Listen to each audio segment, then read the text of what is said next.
Yo, guys, welcome back to the Touchliner. It's been 3 weeks, but we haven't actually missed that much. But at the same time, we've missed a lot. How are you doing, Mr. Chapman? I am doing bad. I am doing bad. Oh, Are we just gonna start talking about this about these cunts? it's okay. Let's go in slow. All right, we'll go. We won't shove it in straight away. All right, let's go with the Chelsea City game because I think that Mm. just happened. We both watched that. Did it go how you expected it to go? It did kind of. I did think that Chelsea would score, to be honest, but Yeah, got that Gahey clean sheet lah. That's a solid and goal, and 15 goal, points man. or 12 points, something like Fuck. that. Very nice. But yeah, besides that, I thought it was going to be City. They had to put their foot on the gas, considering a certain team dropped points. Um, Mm. and they did. They put their foot on the neck and tightened the chokehold a little bit more. And I think that gap is really it's now shrinking a lot. And I wonder, could it happen? Could it happen again? You know, it feels like we're going in circles. Ever since I started this podcast, Arsenal have been there. The first Mm, season that we did was 22-23 when they had their first title charge. And every season we're going through the same cycle. Oh, could they do it? Are they going to do it? And then April comes and it is statistically Arteta's worst month. yeah, it's He's, like he's 43% win rate, Yeah, low 42, something like that. 40%. It drops off a cliff, actually. It starts really high in August and it just goes down. And then there's a Yeah. little rise in May when things don't matter anymore. It's crazy because it looks like it's going to happen again. You've got City hitting form at the right time. Obviously, last time we were here, we talked about the Carabao Cup final where Hmm. they got played off the park by City. And then right after the international break, City come in and completely embarrass Liverpool, pants them Yeah. 4-0 in the FA Cup to go to the semi final. And Arsenal get knocked out by Southampton. Yeah. Just like that. It's the DNA of the clubs. It's true. And, you know, they need to stop. I think we need to have a public service announcement. They need to stop these fucking social media inspirational videos. Oh yeah, It, yeah. It just that not even the fact it's a bad look for the club. It's just a bad look for Arsenal fans that they have to like repost and retweet this stuff oh, because yeah. it's cringe, to be It's honest. cringe and it doesn't work because you say all this. You've got Arteta looking at the camera, telling everyone to bring their breakfast, lunch, and dinner, and then the players on the pitch don't want to break the lines. So Mm. that's the disconnect there that you're creating, and it's. I, I mean, I'm pretty sure you watched the game. Did you hear the boos at full time when Arsenal lost? Yeah, yeah, absolutely wrung out. It's like when the going gets tough, the booing gets louder for Arsenal fans. Mm, it's Would you true. say? I would say so. I think these are the most entitled group of fans I've ever seen in my life. Mm. I'm not It's a exaggerating. good These shout. guys, they haven't won the Real Madrid league. fans. Oh yeah, Real Madrid fans are up there, but they win. So It's the true. entitlement has some base to it. You know, it's like I'm entitled because we usually win. Arsenal fans, you haven't won the league in 22 years. You haven't won a trophy since coronavirus, right? You Coronavirus. guys, coronavirus. If you count the Community Shield, fuck off, right? Because that just doesn't count. But we watched the Southampton game together. We saw them capitulate, and in the Yeah. international break, lest we forget, their whole team got injured somehow at Had the to same come time. back from camp. Come back from camp. They warmed up. They trained for the Bournemouth game. They sent out videos to the press of them Yeah, yeah, yeah. playing to TikTok videos of an AI song where they're singing the Hmm. players' Hmm. names. Another one of the masterclass of Arteta. Yeah, You had amazing. the light bulb, the pen, Like and well, the now pen, the Tony the tweet, the screen, the dog that they called Win or whatever. Ween. Yeah, I mean clearly it's all worked. This fucking LinkedIn merchant. Yeah, Rosinia wishes he was Arteta because Arteta is the master of this stuff. It's true. I I don't know. I've been watching a lot of videos this weekend. I don't know if Arsenal will bottle it, but it's going to go to the wire, whatever happens, because now Arsenal are 6 points clear of City, who O'Reilly looks like the real deal. Gay, he's settled in, he's scoring, he's getting clean Mm. sheets. Haaland scored in the cup. He didn't score today, but that Cherky, I fucking rate Cherky, Yeah, man. yeah. He's that X Barclays Factor player. player, Oh man, for real. Like definitely. when he was doing keepy ups against Arsenal in the cup final, pissing Oh myself. yeah, yeah, yeah, yeah. He's one So of us. good. It was so good. I think you say, like, looking at the two teams now, based off of their sort of 2 months of recent form, you look at Arsenal and City, you think, oh, well, which team looks more likely to win the league based on their current form? And you have to say, like, it's City. Like, Arsenal have lost 3 out of their last 4 games or something like that, or Yeah, it'll be 4 out of the last 5 now that yeah, they've lost, which is yeah, pretty crazy. And City they're cutting down Liverpool. They cut down Chelsea like 3-0.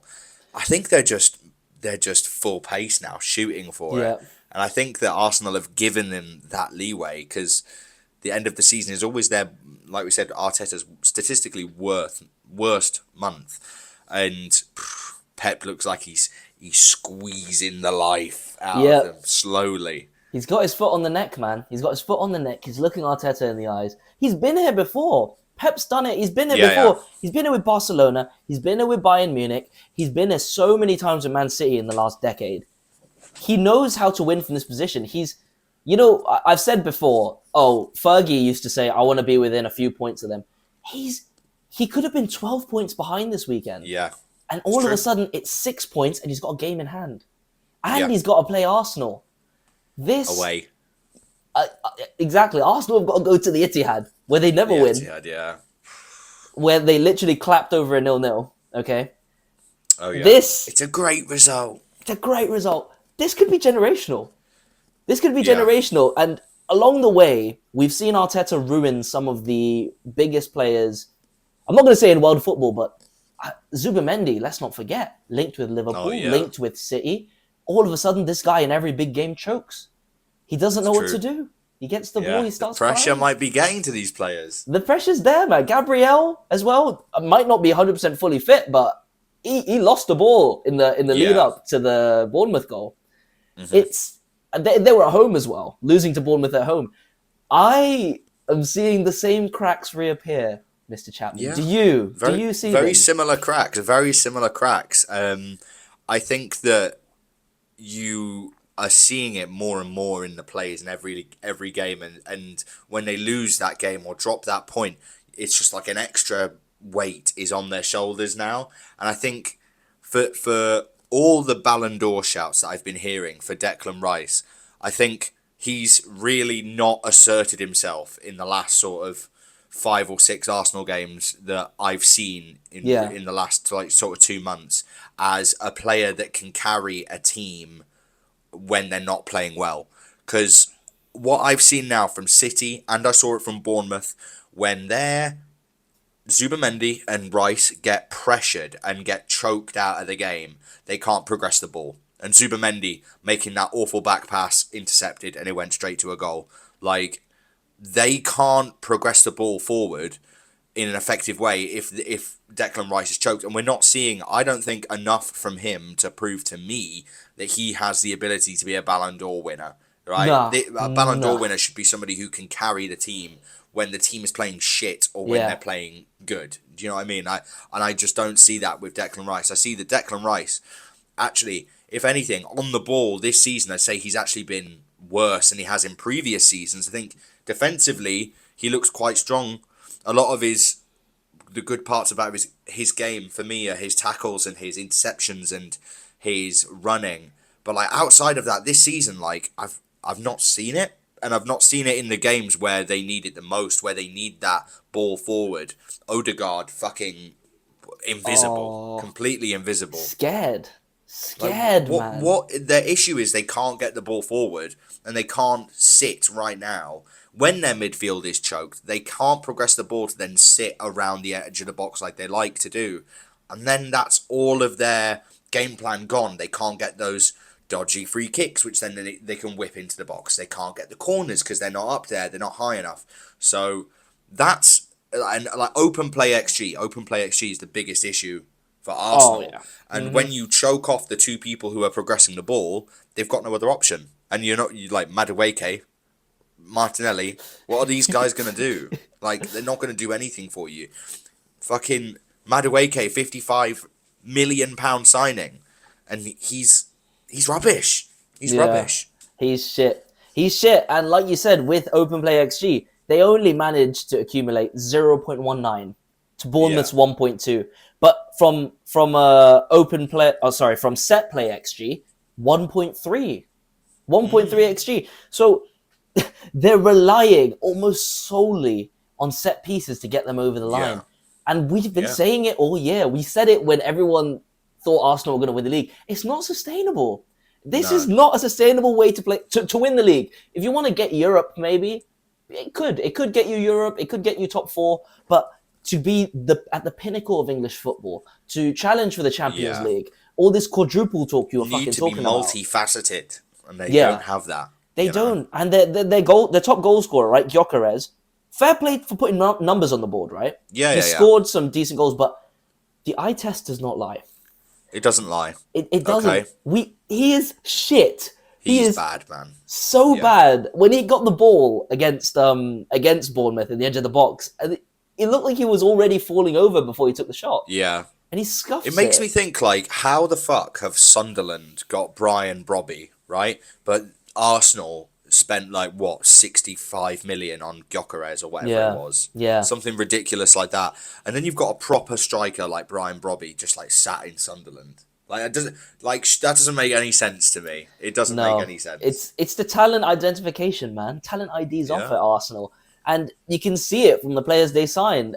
Kai Havertz is not going to win you a Premier League title, but they spent No. what 60 something mil on him. Like, But that's what they were saying. They were saying, oh, when Kai Havertz comes back, he's going to be able to change the team. That's the missing link in there. He can sit behind Gyökeres.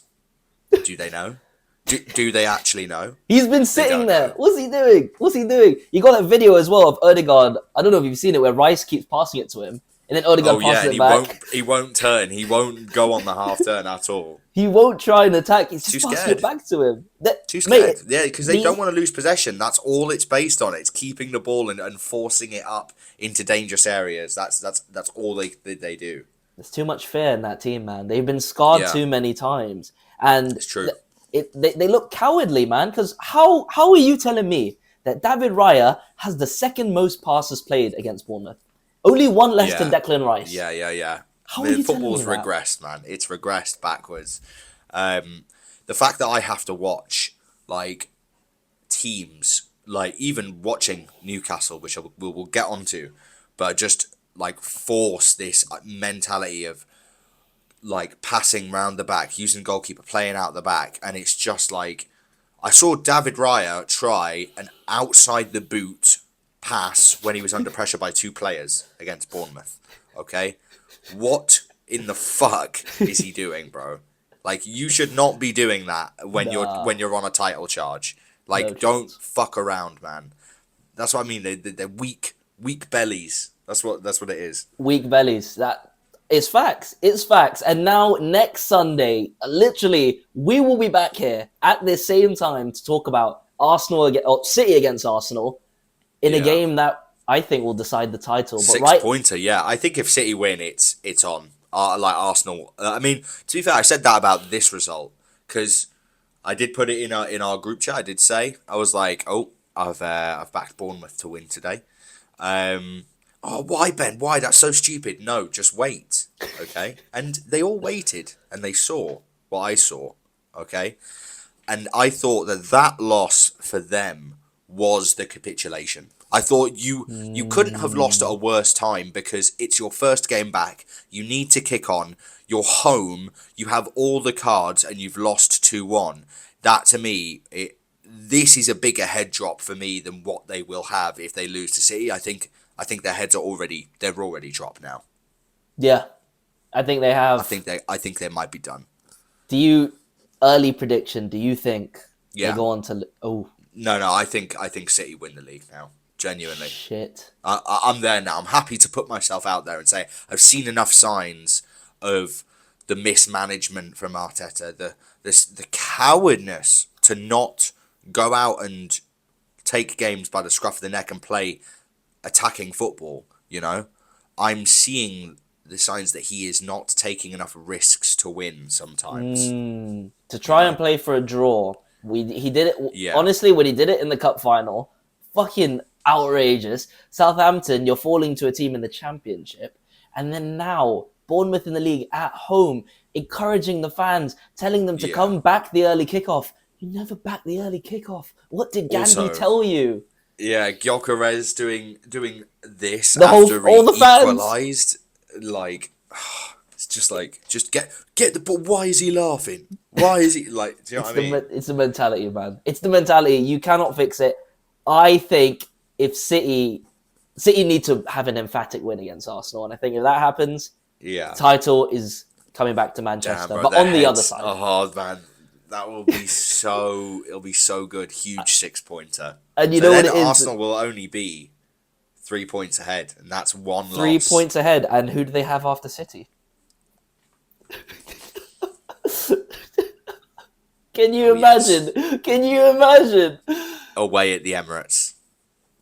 Listen. I'll be there. I'll be there no matter what. I'll be bleeding black and white that day, right? I don't care. I don't give a shit. Yeah. I don't care if we lose the rest of our games up until we play Arsenal. I will back my team undeniably until the final whistle.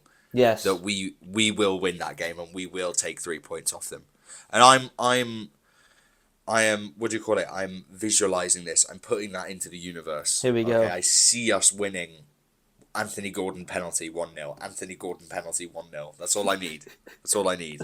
That's all we need. That's all we need. And it would genuinely be one of the funniest run-ins to cap off one of the worst Premier League seasons in recent years. Genuinely. So good.